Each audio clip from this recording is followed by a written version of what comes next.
Thank you for joining me today. I am your host, Priscilla Mack. Rise, shine, and give God the glory. This is the day that the Lord has made. Let us rejoice and be glad in it. Thank you for tuning in to the Good Morning Show, everyone. First, we want to thank our sponsors for this show, the Queen Esther Debutantes, the female mentorship program right here in Central Texas, guiding our young girls into wonderful women.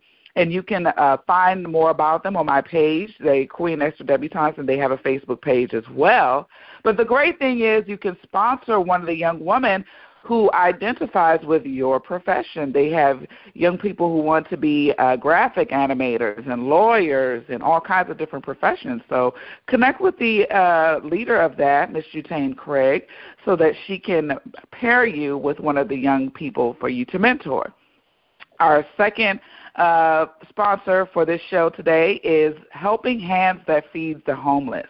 This is a program where they actually honor and acknowledge those who help and volunteer their time on a consistent basis of feeding the homeless. And they're going to have a banquet, a beautiful, luxurious banquet is going to take place at the Killeen Marriott November 4th.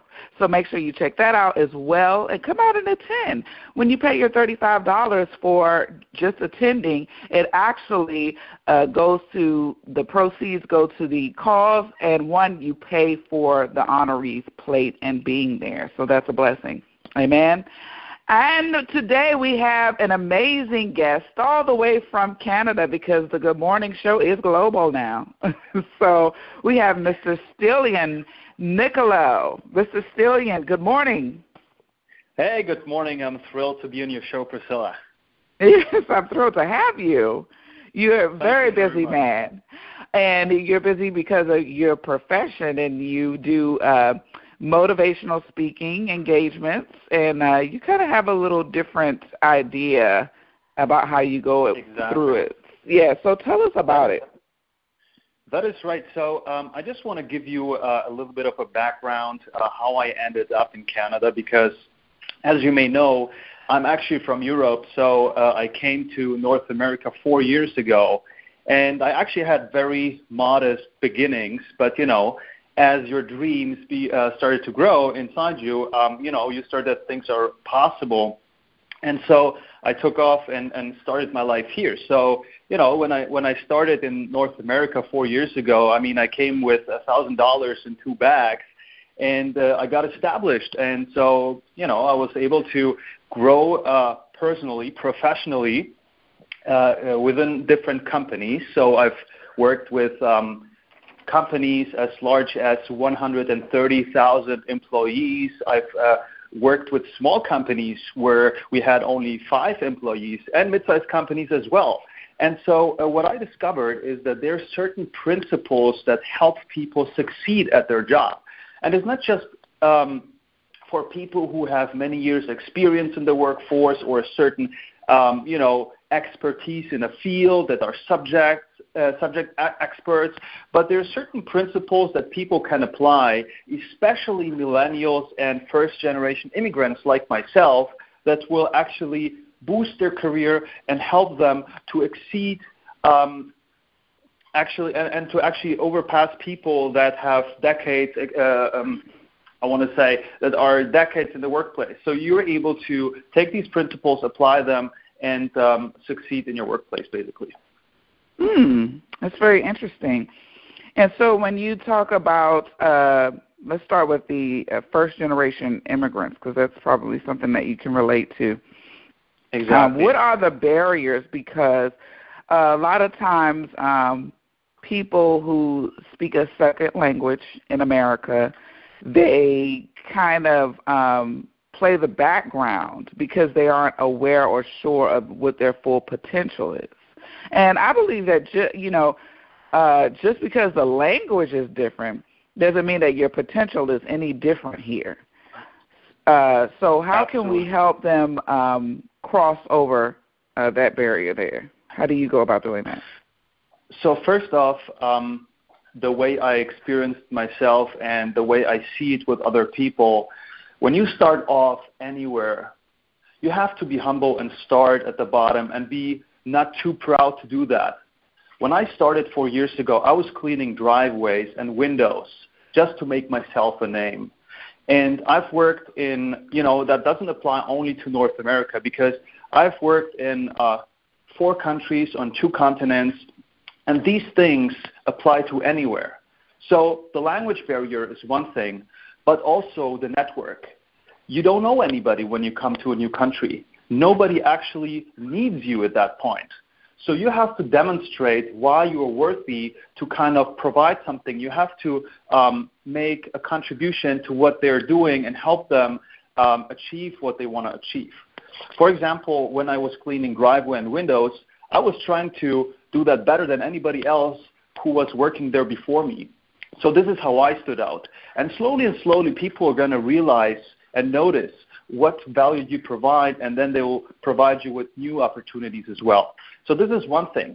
But the second thing that's maybe more important is you always have to move yourself out of your comfort zone, because staying and sticking in your comfort zone is actually the worst thing you can do when trying to grow, because nothing's going to change if you do and keep doing what you've always done. So only if you do things differently, and yes, I agree, these things may be uncomfortable at first, but when you push yourself, you kind of get used to that. You make it a habit to push yourself out of your comfort zone, and only then you will be exposed to new opportunities. And so you have to expose yourself to new things. And thirdly, you have to learn the language. You have to learn the rules of the place that you're in. So nothing will help me to develop my profession and my personality more than actually adapt to what's required where I am today. Things that I've done before have shaped my personality, but nothing will help me as much as adapting and showing that I mastered the rules that are expected here and today. These are the 3 things. Yes, it goes along with that saying, when in Rome, do as the Romans do. And you travel with your speaking engagements, so I imagine that the presentation of the culture has to, adapt as you go from different place to place, because people receive body language, projections, and tones differently in different cultures and areas. So that's a level of mastery, but going into the millennials, now, how do you work with them? Are you a millennial yourself? Yes. So if we look at the demographics, this year I think millennials are turning 37. So anybody from 19, 20 years to 37 is actually part of that group. And if you look how we grew up and, just the way we get information, there's like an instant gratification that we experience, right? We have a lower degree of patience. We have the desire to contribute. If we are in companies, we put collaboration over competing. We've put purpose over money and stuff like that. So how do you take these people that have completely different values but still a very, very hard and good morale to achieve something and make them top performers? Because what we see a lot in companies is that people with a millennial background are sometimes not taken seriously because they have a lack of experience, but they have a great motivation and dedication to achieve something greater. However, there's also challenges with millennials. There's like, first of all, things like people don't, as I said, have the necessary patience to get something. Secondly, instant gratification that plays a role. And thirdly, they would also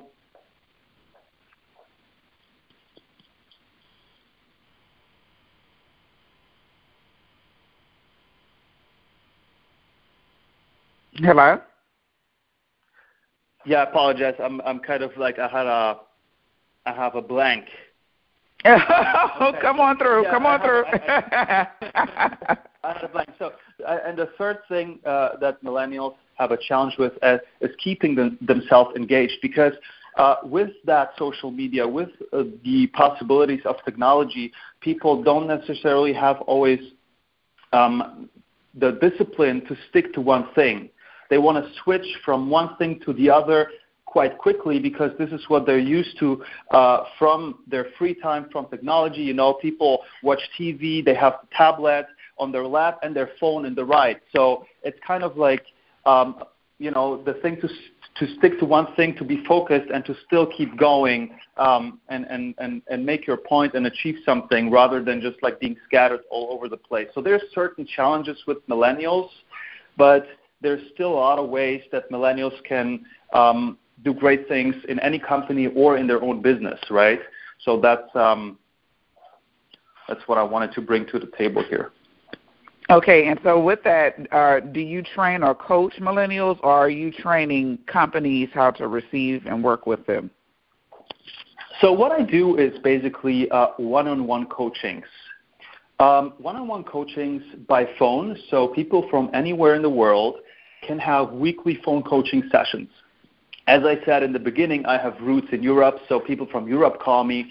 But since I'm here, I try to get a lot of people from Canada and the United States who just want to have these programs that go from 12 to 16 weeks. They have a specific objective.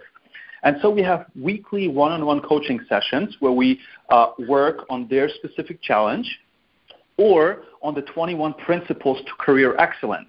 Because my coaching program covers career excellence for millennials and first-generation immigrants, business growth, and business development, everything that has to do with sales and marketing.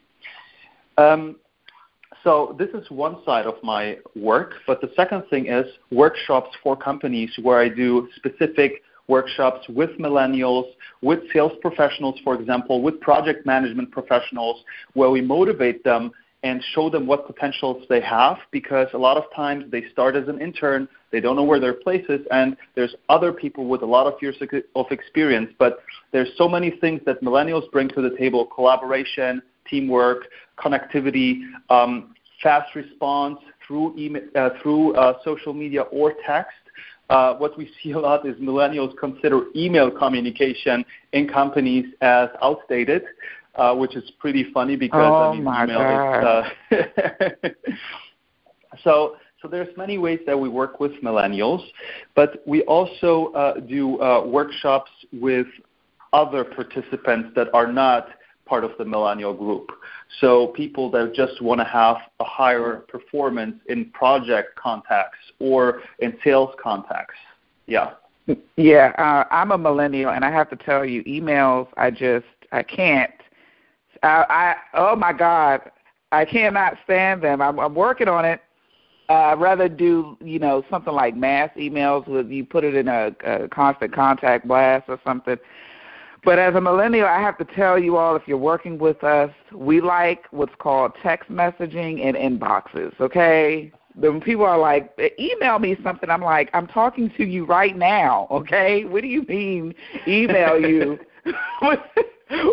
Why do you have to? It's like it's very traditional, but we're hanging in there with it, and it definitely works with the email marketing because there's still that generation that takes to that type of information exchangement. So you have to be able to work with one another. I noticed as millennials, like you said, having patience. And when we are able to work with other generations, I think things come out in a great way because one of my sayings is old broom, a new broom knows how to get the floor clean, but an old broom knows where to go.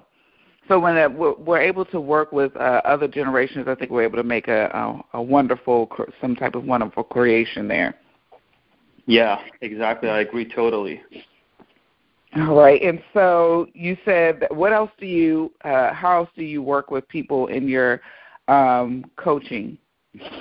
So as I already said, I have my 21 principles to career excellence.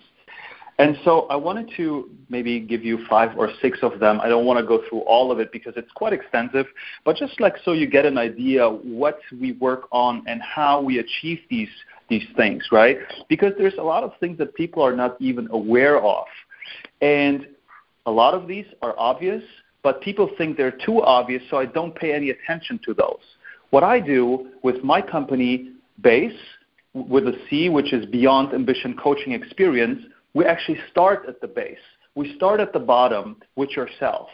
And so we look at, do you know yourself? Do you know what your identity is? And I don't mean who you work for or what your job is or what your name is. Not that. But do you know what the purpose is of your life? Do you know what your life's purpose is? Do you know what your passions are? And only if you know that, you can line up your job and your contribution to the world with that. So knowing yourself is very essential. Second, obviously you have a boss anywhere you go. Your boss is like your customer. And your boss is the person that brought you in, that's evaluating you, that's deciding what projects you're going to work on, that's deciding if you're going to stay at your job or not.